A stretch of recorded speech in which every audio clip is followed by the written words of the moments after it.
What's up mga bebs? So tayo muling nagbabalik at syempre medyo natagalan ng ating pag-upload ng videos and here I am again. Syempre mag-unbox tayo ng Christian DIOR bag. So just keep on watching lang, then let's open it.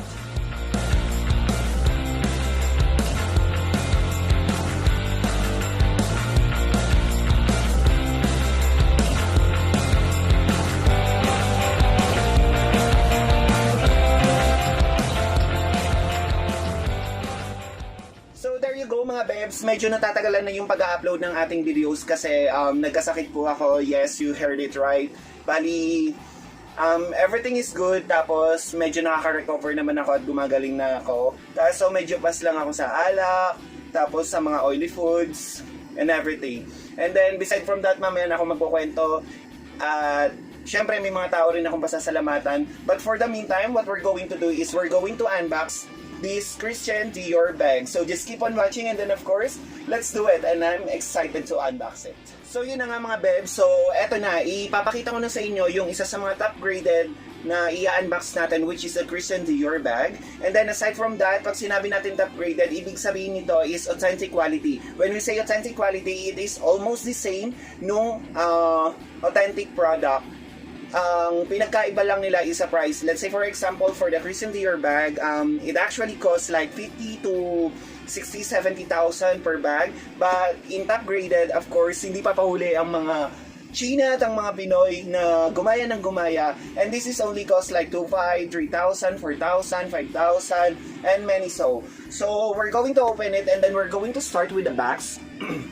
Actually, yung nabili kong Christian DIOR na bag, hindi ako actually, hiwalay siyang binibili yung paper bag niya. And then aside from that, okay lang naman kasi ipapadala namin doon sa Canada, which is one of the collection of my brother. And then aside from that, ayun, siguro baka maharang sa custom or medyo alanganin. So, eto na nga, bubuksan na natin to. So, pag tinignan mo yung box niya, ayan, it's a Christian DIOR, but as you can see here, it's only a DIOR. So, if we're going to open it, let's go and start it. Ayan. Bali, una yung makikita is yung bag itself, and then of course the mesh bag. Ito yung tinatawag na mesh bag. So mamaya na tayo magpapatuloy dito sa mesh bag, and then let's look what's inside the bags. The first thing that we have is of course the strap, and as you can see, eto, hindi lang siya basta-basta mumurahing, what do you call that? Yung iba kasing materials na ginagamit sa mga Class A na mga bag is, eto yung unang nasisira. But as you can see, printed yung DIOR.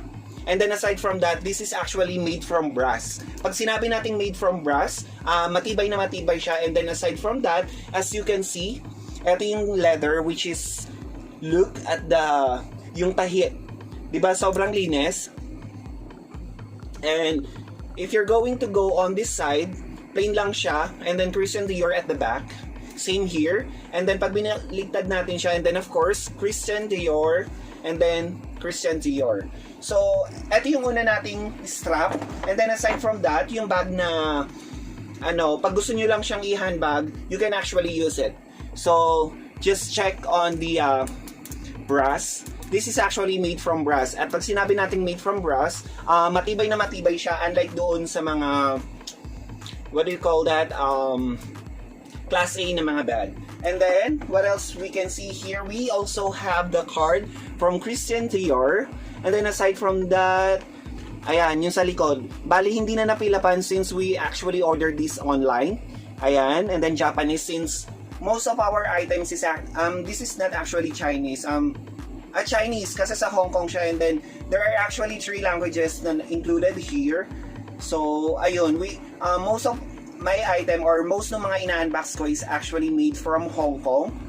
So there, for the bag. So let's go for the bag itself. So the one that we have here is the mesh bag. So pagdating sa mga, anong tawag dito, top graded, usually mesh bag hindi yan nawawala. Mesh bag is the one that they actually use to protect the bag itself, na maiwasan na magbalat-balat yung mga leather. And then aside from that, ma-protection yan sa polluted or pollution, or let's say yung mga agyo or dust, yung mga ganon. So let's go with the bag. So there you go. So as you can see, there's a printout of DIOR, and then aside from that, naka-emboss siya. Tapos, if you're going to check on the leather itself, grabe, sobrang ganda ng leather niya. And then, ito yung other side. Meron din siyang card dito. For example, you're going to give this as a gift. You can actually use this as a gift card. So, I chose here the color of the bag itself, which is the beige, which you can see actually on the strap. So, yan. And then, eto. And then eto. So we're going to start with this one packet. So as you can see, there's a city meaning Christian Dior. And then pagkabukas mo ng zipper, makikita mong sturdy siya. Matibay na matibay. And then aside from that, hindi siya yung mukhang madaling masira. So let's go and check with this compartment. Ayan, bali ganyan lang siya. As plain as that, as open as that. So there. And then the next thing that we're going to do is pagbukas. Ayan, makikita nyo, printed din siya. There's actually a printout which is the code. This is actually a top graded with the code. That's why you can see those numbers here. And then aside from that, there's another zipper. And then, ayan, bali ganyan siya nabubukas. So pag binuksan mo na siya, there. Makikita mo dito yung may isang compartment dito na may zipper where you can actually place those important materials or item that you have. So let's close it. Meron din ditong open na what do you call that? Space na pwede ring packet. And then there. Ayan, sobrang linis ng pagkatahi niya. And then you can see the label of the Christian Dior here. So there. Bali, na-tour ko na kayo sa loob ng bag at pati na rin sa labas. The next thing that we're going to do is of course yung mga strap na included dito sa bag na to. So the first thing that we're going to try is this one. If you would like to use it as a handbag or may mga formal kayong meeting na attenan, and then of course, para siyang pang 2-in-1 This is actually good for men and women. Ayan. And this one, I can actually advise for women na gamitin yung ganito. Pero pag sa lalaki, okay din naman kasi panlalaki din naman siya. And etong strap na to are usually used pag mga formal event, and then that is how it looks like. And that's gonna be for this strap. Okay? Pag gusto nyo naman yung mga rugged or semi-formal, and that is the time that you're going to use this strap. Pipindutin mo lang, and then pasok. Let's go with the other side.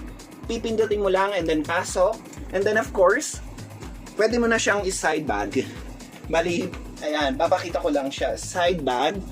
So, like this. Actually, maliit lang kasi yung space ng room ko. Pero, I'm gonna show you on how it will looks like if you're going to use it as a... If you're going to use this strap. So, ayan. Pwede siyang dito. Ayan. At pwede pa siyang mas mababa. So, yun lang. Diyan nagtatapos ang ating pag-unbox. Then, we can actually provide the reviews for this bag. So, just keep on watching and thank you. So there, thank you so much for patiently waiting. So there you go, we can actually provide the review now regarding on my Christian Dior bag. So as you can see, napaka-sturdy niya, mukhang matibay, at in person, talaga makikita mo siyang matibay na matibay. And then aside from that, you can actually use it in 2-way or actually in 3 ways. So ano ba yung mga dapat nating unang gawin? Una, you can use this with this bag. Para pwede mo lang siyang iganyan, clutch bag. And then aside from that, you can use this. And that's the second ways. And for the third ways, you can actually use this one. So, ayun. Bali, 3-in-1 na siya in one bag. So, how would you imagine that at the cheaper price, you can actually have 3 types or 3 designs ng bag na meron ka, which is this one. And this is actually top graded or authentic quality. And then aside from that, from the price itself, syempre, pag sinabi natin top graded, if we're going to compare it with the original price, sobrang laki ng difference nila. At pag sinabi natin sobrang laki ng difference nila, syempre, pag gusto natin makipag-social-socialan, doon na tayo sa mga bag na yung iba kasi, grabe, walwal, so nadadamage yung bag. At least eto, madamage man to, hindi ka na manghihinayang kasi yung presyo, hindi, unlike doon sa original, grabe. Pero, ayun, bongga na rin, 10 out of 10. And then of course, for the delivery, nung in-order namin to, at actually, 4 or 5 or 1 week maximum, dumarating na yung item sa bahay. And then aside from that, all in all, of course, I'm gonna give them 10 out of 10. So yun na nga mga bebs, bali dyan ay nagtatapos ang ating pag-unbox dito sa Christian Dior bag ng aking kapatid, which is it's gonna be one of his collection in Canada. And then aside from that, ayun na nga, bali yung sinasabi ko kanina, medyo napatagal yung pag-upload ko ng videos kasi nagkasakit ako, and aside from that, I'm getting good, medyo nakaka-recover na.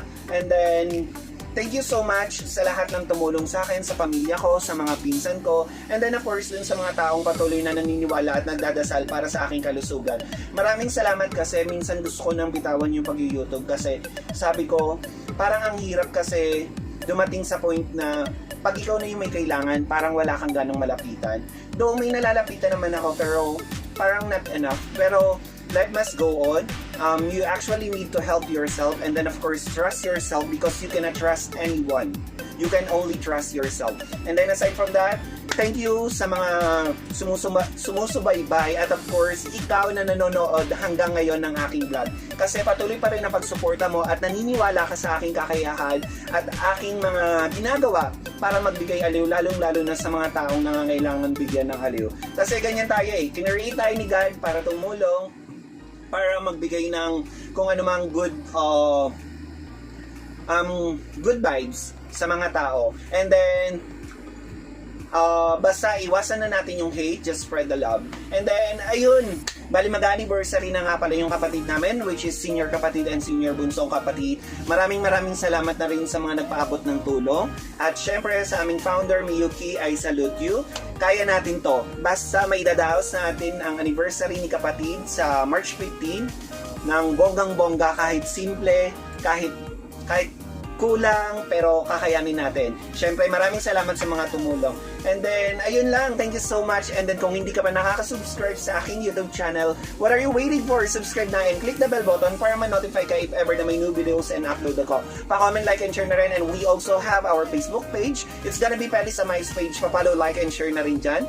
Meron din tayong IG or Instagram, which is FF Tamayo. You can actually add me there. And then, TikTok, Felice Tamayo. Soon, I'm going to do a TikTok para na rin pang hakot.